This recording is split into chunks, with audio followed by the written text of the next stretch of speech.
नमस्कार। कर्नाटक विधानसभा चुनाव को लेकर 5 बड़ी एजेंसियों के ओपिनियन पोल सामने आ चुके हैं। कर्नाटक के लिए चुनाव तारीखों का ऐलान हो चुका है। इसके साथ ही 5 बड़ी एजेंसियों के चुनावी विश्लेषण ओपिनियन पोल भी सामने आ रहे हैं और पांचों एजेंसियों के जो ओपिनियन पोल है बेहद ही चौंकाने वाले आंकड़े सामने आ रहे हैं। इस बार किसकी सरकार बन सकती है कर्नाटक में, क्योंकि हर 5 साल में यहां सत्ता बदल जाती है। पिछले 35 सालों का यहां रिकॉर्ड रहा है। तो कर्नाटक को लेकर 5 बड़ी एजेंसियों की ओपिनियन पोल के हिसाब से किसकी बनेगी सरकार, क्योंकि 10 मई को यहां वोटिंग होगी और 13 मई को यहां नतीजे सामने आ जाएंगे। लेकिन इससे पहले जो ओपिनियन पोल है वो बेहद ही चौंकाने वाले सामने आ रहे हैं, जिसमें सी वोटर के ओपिनियन पोल के हिसाब से यहां पर काफी खलबली देखने को मिल सकती है। के बाद ये सर्वे सामने आ रहा है और इस सर्वे में काफी बड़े सवालों को भी रखा गया है। उसके बाद सभी रीजनों के आंकड़े भी आपको दिखाने वाले हैं। तो सबसे बड़ा मुद्दा इस चुनाव में कौन सा बन सकता है?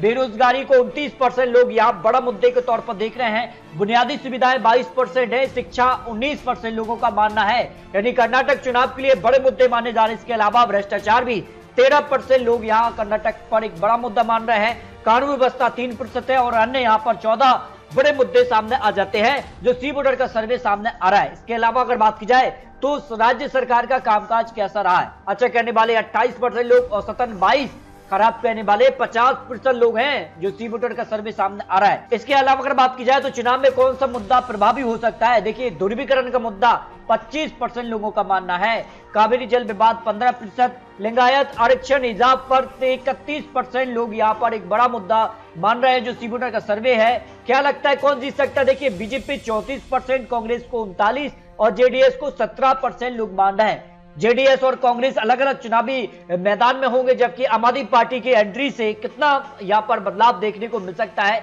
इस पर 5 बड़ी एजेंसी के ओपिनियन पोल। लेकिन सबसे पहले बात करते हैं सी वोटर का जो सर्वे है, उस हिसाब से 224 सीटों में से जो रीजन वाई आंकड़े यहां पर सामने आ रहे हैं। देखिए, यहां पर मुंबई कर्नाटक की 50 सीटें हैं, कोस्टल कर्नाटक की 21, ओल्ड मैसूर की 55 सीटें आ जाती हैं, हैदराबाद कर्नाटक से 31 और सेंट्रल कर्नाटक जो कि बीजेपी का गढ़ है उस पर 35 और ग्रेटर बेंगलुरु की 32 सीटें आती हैं। तो एक एक रीजन के आंकड़े आपको दिखाएंगे। अंत में 5 बड़ी एजेंसियों के ओपिनियन पोल भी सामने आ रहे हैं। तो शुरुआत करते हैं सी वोटर के सर्वे के हिसाब से ग्रेटर बेंगलुरु रीजन की यहां 32 सीटें आती हैं और 32 सीटों का जो ओपिनियन पोल है जो यहां वोट शेयर सामने आ रहा है, उसमें बीजेपी को 37% वोट शेयर, कांग्रेस को 39% वोट शेयर, जेडीएस को 20% और अन्य के पक्ष में 4% वोट शेयर जा सकता है। इस बार जो बदलाव देखने को मिला है, कांग्रेस जेडीएस अलग अलग चुनावी मैदान में है, जबकि आम आदमी पार्टी चुनावी मैदान में उतर गई है और 35 सालों के इतिहास में हर 5 साल में यहां सत्ता बदल जाती है। तो इस हिसाब से वर्तमान में बीजेपी की सरकार है और यहां पर किसका पलड़ा भारी नजर आता है, क्योंकि काफी हलचल 2018 चुनाव में भी देखने को मिली थी। सबसे बड़ी पार्टी बीजेपी 2018 में बनी, लेकिन 2023 में किसकी बन सकती है सरकार? इस पर ग्रेटर बेंगलुरु रीजन की 32 सीटों का जो पहला ओपिनियन पोल, इसमें बीजेपी को 11 से 15 सीटें मिल सकती हैं, कांग्रेस को 15 से 19 सीटें, जेडीएस को 1 से 3 सीट और अन्य के पक्ष में 0 से 1 सीट जा सकती है। इसके अलग अगर बात की जाए तो जो महत्वपूर्ण रीजन माना जाता है, क्योंकि 55 सीटें आती हैं, महत्वपूर्ण सीटें हैं, इसमें ओल्ड मैसूर रीजन की 55 सीटों के लिए जो वोट शेयर आ रहा है उसमें बीजेपी को 20% वोट शेयर, कांग्रेस को यहां जबरदस्त 36% वोट शेयर और जेडीएस को भी 36%, अन्य के पक्ष में 8% वोट शेयर जा सकता है, जिसमें आम आदमी पार्टी भी आ जाती है। इस हिसाब से अगर वोट शेयर में बात की जाए तो कांग्रेस जेडीएस में यहां कड़ी टक्कर देखने को मिल रही है, लेकिन सीटों में अगर कन्वर्ट इस वोट शेयर को किया जाए तो फिर कितना अंतर देखने को मिलता है? देखिए, यहां जबरदस्त नुकसान हो रहा है बीजेपी को, 1 से 5 सीट ही बीजेपी मिल सकती है, जबकि कांग्रेस को 24 से 28 सीट और जेडीएस सबसे बड़ी पार्टी बन सकती है 26 से 27 सीट, जो यहां सी वोटर का सर्वे सामने आ रहा है। इस हिसाब से यहां पर जो है बड़ा उलटफेर देखने को मिल रहा है। जेडीएस सबसे बड़ी पार्टी बन सकती है, जबकि बीजेपी यहां पर सिमटती नजर आ रही, जो ओपिनियन पोल सामने आ रहा है। जिसके अगर बात की जाए तो सेंट्रल कर्नाटक की 35 सीटें आती हैं। इन 224 सीटों के लिए सेंट्रल कर्नाटक सबसे महत्वपूर्ण माना जाता है बीजेपी के दृष्टिकोण से भी। तो यहां का देखिए क्या आंकड़ा बन रहा है। यहां बीजेपी को 38% वोट शेयर, जबकि कांग्रेस को यहां 41% वोट शेयर और जेडीएस को 13% वोट शेयर और अन्य के पक्ष में 8% वोट शेयर जा रहा है, जो 35 सीटें सेंट्रल कर्नाटक से आती हैं। और इस वोट शेयर को कन्वर्ट सीटों में किया जाए तो कितना अंतर यहां देखने को मिला? देखिए, बीजेपी यहां पर 12 से 16 सीटों पर आ रही है, जबकि कांग्रेस सबसे बड़ी पार्टी बन सकती है 18 से 22 सीट, जेडीएस सिमट सकती है 1 से 2 सीटों पर और अन्य के पक्ष में 0 से 1 सीट जा सकती है। यानी सेंट्रल कर्नाटक रीजन की 35 सीटों में से कांग्रेस सबसे बड़ी पार्टी बन सकती है, जो ओपिनियन पोल सी वोटर का सामने आ रहा है।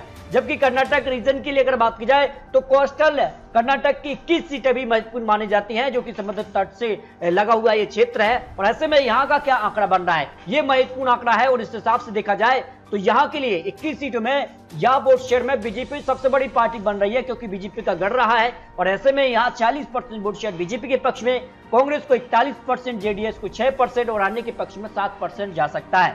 और इस हिसाब से अगर देखा जाए तो फिर वोट शेयर को कन्वर्ट सीटों में किया जाए तो फिर कितना अंतर देखने को मिलता है, यहाँ किसको बढ़त मिल रही है। यहाँ बीजेपी 9 से 13 सीट है, जबकि कांग्रेस को 8 से 12 सीट है, जेडीएस 0 से 1 सीट और अन्य के पक्ष में भी 0 से 1 सीट मिल सकती है।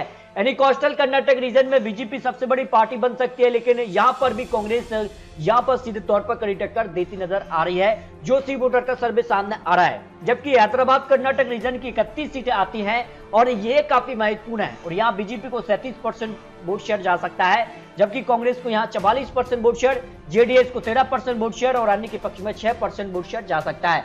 और इस हिसाब से आंकड़ा देखा जाए तो फिर क्या आंकड़ा बनता है, सीटों के हिसाब से देखा जाए तो फिर बीजेपी को 8 से 12 सीट, जबकि कांग्रेस यहाँ 19 से 23 सीटों तक पहुंच सकती है। जेडीएस को यहां 0 से 1 सीट और अन्य के पक्ष में 0 से 1 सीट जा सकती है। इस तरह से हैदराबाद कर्नाटक रीजन की 31 सीटों में से कांग्रेस सबसे बड़ी पार्टी बन सकती है, जो सबसे ताजा सर्वे आ रहा है सामने। इस हिसाब से यहां पर सी वोटर का जो सर्वे है उसमें बीजेपी को 35 सीटें जा सकती हैं, जबकि कांग्रेस को 40% वोट शेयर, जेडीएस को 18% और अन्य के पक्ष में 7% वोट शेयर जा रहा है।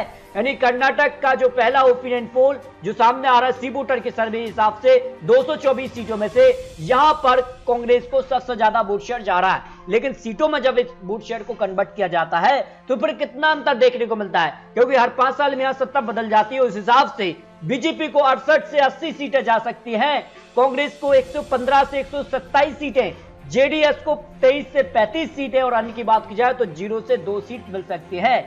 यानी सी वोटर के सर्वे के हिसाब से यहां पर 68 से 80 सीटें बीजेपी के पक्ष में, लेकिन कांग्रेस को बहुमत का आंकड़ा जो 113 है उसको कांग्रेस पार करते नजर आ रही है, जो पहला ओपिनियन पोल सामने आ रहा है। इसके अलावा अगर बात की जाए तो जी न्यूज का जो ओपिनियन पोल सामने आ रहा है कर्नाटक की 224 सीटों के लिए, इसमें बीजेपी को 96 से 106 सीटें मिल सकती हैं, जबकि कांग्रेस यहां 88 से 98 सीटें और जेडीएस को 23 से 33 और अदर की बात की जाए तो 2 से 7 सीटें मिल सकती हैं। यानी कर्नाटक ओपिनियन पोल के हिसाब से जी न्यूज ने जो ओपिनियन पोल जारी किया इसमें बीजेपी सबसे बड़ी पार्टी बन रही है, लेकिन बहुमत से पीछे नजर आ रही है। लेकिन कांग्रेस जेडीएस अलग अलग चुनाव लड़ रही है, तो यहाँ पर फिर त्रिकोणीय मुकाबला होगा, फिर किसका पलड़ा भारी होगा ये आने वाला वक्त बताएगा। लेकिन इसके अलावा अगर बात की जाए तो जो पोल का ओपिनियन पोल, इसमें अगर देखिए एबीपी न्यूज, मर्कराइज लोक पोल और पॉपुलर पोल्स के हिसाब से, अगर यहाँ एबीपी न्यूज के हिसाब से यहाँ कांग्रेस सबसे बड़ी पार्टी बन रही है। मर्कराइज के आंकड़े भी अगर बात की जाए तो यहाँ 88 से 98 सीटें कांग्रेस के लिए, बीजेपी 96 से 106 सीट, जेडीएस को 23 से 33 सीट और अन्य के पक्ष में 2 से 7 सीट जा सकती है। लोकपोल के हिसाब से यहाँ 116 से 123 सीटें कांग्रेस के पक्ष में जा रही हैं, जबकि बीजेपी 77 से 83 सीटें, जेडीएस को 21 से 27 और अन्य के पक्ष में 1 से 4 सीट मिल सकती हैं।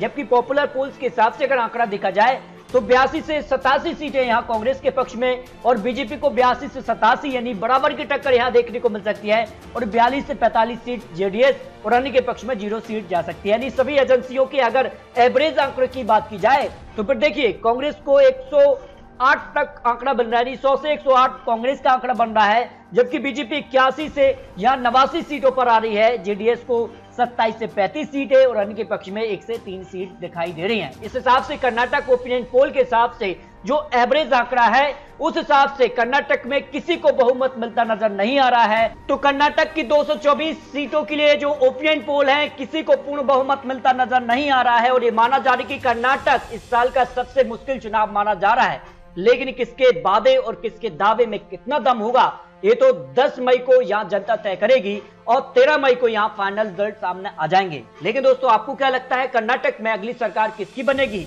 क्या कांग्रेस की वापसी होगी या बीजेपी का कमल बरकरार रहेगा? क्योंकि जीत के दावे तो कांग्रेस के अलावा आम आदमी पार्टी भी करती नजर आ रही है, तो किसके दावे में कितना दम होगा ये आने वाला वक्त ही बताएगा। तो दोस्तों आपको क्या लगता है अपनी राय कमेंट बॉक्स में जरूर की है। आपको बता दें ये चुनावी आंकड़े चुनावी अनुमान है, आने वाले वक्त में किस कार की यहाँ बड़ी बड़ी जनसभाएं होती हैं, घोषणाएं होती हैं और टिकट बंटवारे किस कार के होते हैं, क्योंकि कांग्रेस ने अपनी पहली लिस्ट जारी कर दी है, 124 उम्मीदवारों का ऐलान भी कर दिया है। तो ऐसे में महत्वपूर्ण हो जाता है कि किस कार के यहाँ बड़े बड़े वादे किए जाते हैं। तो दोस्तों और सटीक और महत्वपूर्ण विश्लेषण के साथ फिर मिलते हैं, तब तक के लिए जय हिंद, जय भारत।